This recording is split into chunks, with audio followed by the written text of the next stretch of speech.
Door रिश्तों की ननद भाभी नहीं सखिया बनकर रहे। उस दिन सीमा के घर कई वर्षों बाद उसकी पुरानी सहेली टीना उससे मिलने आई थी। दोनों बातें ही कर रही थी कि थोड़ी ही देर में सीमा की ननद, जो कि किसी दूसरे शहर से आने ही वाली थी, वह भी आ गई। उसके आते ही सीमा के बच्चे बड़े खुश हो गए कि बुआ आई है और हमारे लिए हमेशा की तरह आज भी कुछ खाने को लेकर ही आई होगी। फिर जब तक उनकी बुआ ने बच्चों को उनकी इच्छित वस्तुएं बैग में से निकाल कर दे नहीं दी, तब तक वे अपनी बुआ को घेरे खड़े रहे। यह सब टीना देखी जा रही थी। सीमा ने उससे पूछा, इस तरह क्या देख रही है? मेरी ननद बच्चों को बहुत प्रिय है। जब भी आती है बच्चों के लिए कुछ न कुछ विशेष तौर पर लेकर आती है। यही नहीं, बच्चों की उनसे पटती भी खूब है, इसलिए बच्चों को उनके आने का इंतजार बना ही रहता है। अब तो जितने दिन वो यहाँ रहेगी उतने दिन रोज हम मिलकर सारे काम जल्दी निपटा लेंगे और फिर दिन भर मजा मस्ती, खेल और गप्पों का दौर शुरू हो जाएगा। ये सब सुनकर टीना बोली, तू कितनी लकी है कि तेरी ननद इतनी अच्छी है। मेरी ननद तो साल में एक बार ही आती है, पर क्या बताऊं, उसके आने के बाद तो हमारे घर का माहौल ही बदल जाता है। मेरे बच्चे बुआ का नहीं, उनके बच्चों का इंतजार करते हैं, क्योंकि उनके साथ खेलना होता है। उसके आने के बाद मैं तो बस फिर घर में बस काम वाली बाई बनकर रह जाती हूँ। घर में पूरी फैमिली, मेरे सास ससुर, ननद, पति सब मिलजुल कर बतियाते हैं, पर मुझे उसमें शामिल नहीं करते। किचन में तो कोई झांकता तक नहीं, बस बाहर से ही ऑर्डर कर देते हैं कि मोनू आई है तो उसकी पसंद का ही खाना बनाओ। मेरी ननद और सास बाजार या अन्य कहीं घूमने भी जाते हैं, पर मुझे बताते तक नहीं कि कहाँ जा रहे हैं, कब आएंगे। यहाँ तक कि हमारे घर की साल भर की सारी प्लानिंग भी मेरी ननद ही करती है। अभी हमारे घर में रिनोवेशन का कार्य शुरू होने वाला है, ऐसा मेरे कानों में सुनाई दिया है। यह भी मुझे बताया नहीं गया।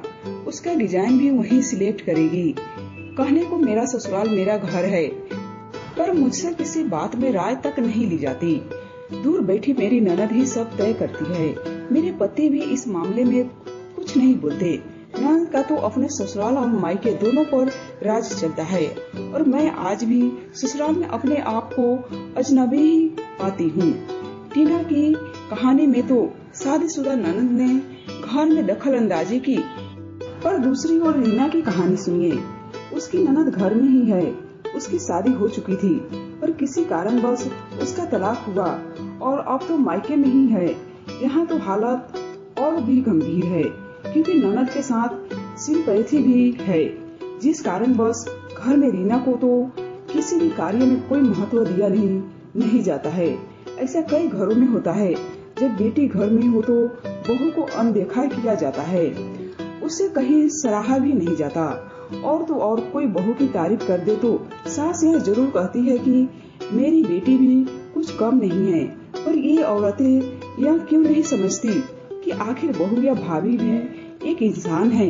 कभी कभी उन्हें भी लगता है कि ससुराल वाले हमें बेटी जैसा भले ही न समझे, कम से कम घर का एक सदस्य समझकर कुछ तो अच्छा बोल ले।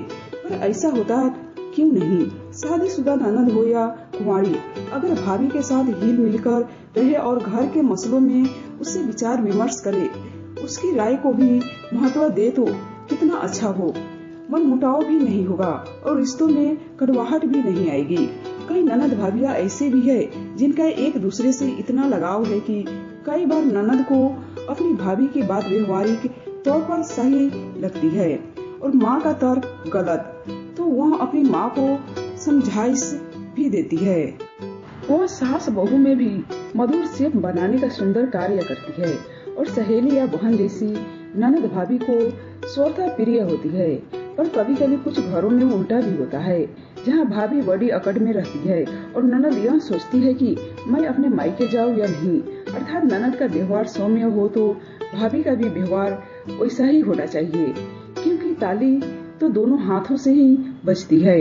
किसी भी रिश्ते में मधुरता तभी आती है जब दोनों तरफ से खुशबू बिखरी हो, ननद और भाभी दोनों ही खुले विचारों वाली होनी चाहिए, तभी परिवार में खुशहाली आती है।